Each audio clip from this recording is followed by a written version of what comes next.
Hello everyone, আসসালামু আলাইকুম। সবাই কেমন আছেন? আমার প্রাণপ্রিয় আপু এবং ভাইয়ারা, আলহামদুলিল্লাহ আমি অনেক অনেক ভালো আছি আমার পরিবার নিয়ে। আর সকাল সকাল আমি আমার ব্লগটা শুরু করলাম। আর আজকে কিছু আম নেব, তাই আমি এই মুহূর্তে আছি বাবার বাড়িতে। আর গাছের নিচে দেখেন কি সুন্দর বড় বড় আম পড়ে আছে। আর আজকে আমগুলি নেব আমার আম্মুর গাছ থেকে। মাশাআল্লাহ অনেক পরিমাণে আম এসেছিল, কিন্তু কি বলবো, চুরে নিয়ে যাই নিচের আমগুলি। যাই হোক, এখন আমি আম নেব। আম গাছের নিচে আমি চলে এসেছি। আর শুকনো পাতার মরমর কি যে ভালো লাগতেছে, অনেকটাই ভালো লাগতেছে।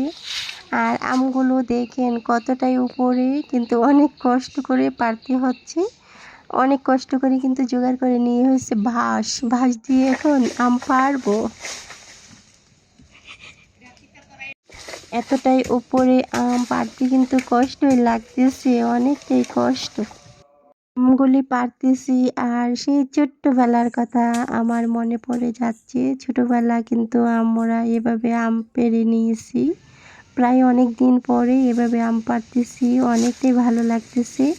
আর আজকে আম দিয়ে আমি আমের টক রান্না করব, আম ভর্তা করব আর আচার করব।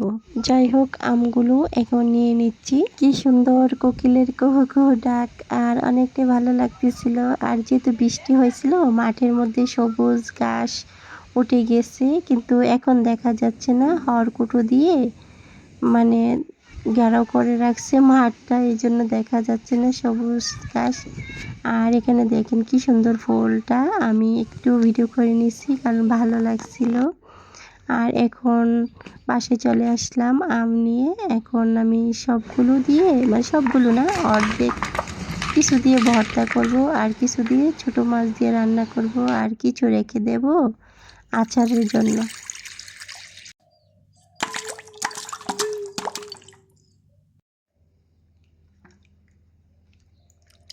যাই হোক, সবাই আমার সাথে থাকুন, দেখতে থাকুন আমার পুরো ভিডিওটা আপুরা ভাইয়ারা। এই মুহূর্তে কিন্তু আমের ভর্তা খেতে অনেকটাই ভালো লাগে, যেহেতু বৃষ্টির পরে এখন গরম পড়ছে, আর ভর্তা খেতে কিন্তু অনেকটাই ভালো লাগে। যাই হোক, এখন আমি ভর্তাটা বানিয়ে নিই, সবাই আমার সাথে থাকুন।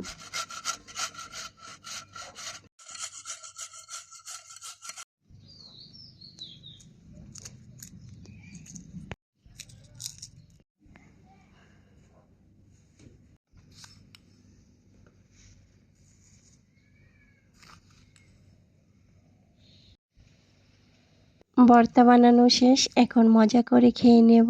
আর ইদানিং আমার শরীরটা অনেকটাই খারাপ, মানে ঠান্ডা, প্রচুর পরিমাণে গলা ব্যথা। অনেক কষ্ট করে কিন্তু বয়সটা দিতেছি। আমি জানি বয়স না দিলে কেমন কেমন লাগে ভিডিওর মধ্যে, তাই কষ্ট করেই দিয়ে নিয়েছি।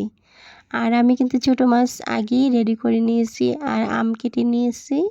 আমি এখানে কিন্তু দুটো আম দেব, যেহেতু টক হয়ে যাবে। যাই হোক, এখন আমি রান্নাটা করে নিই, সবাই সাথে থাকুন আপুরা ভাইয়ারা।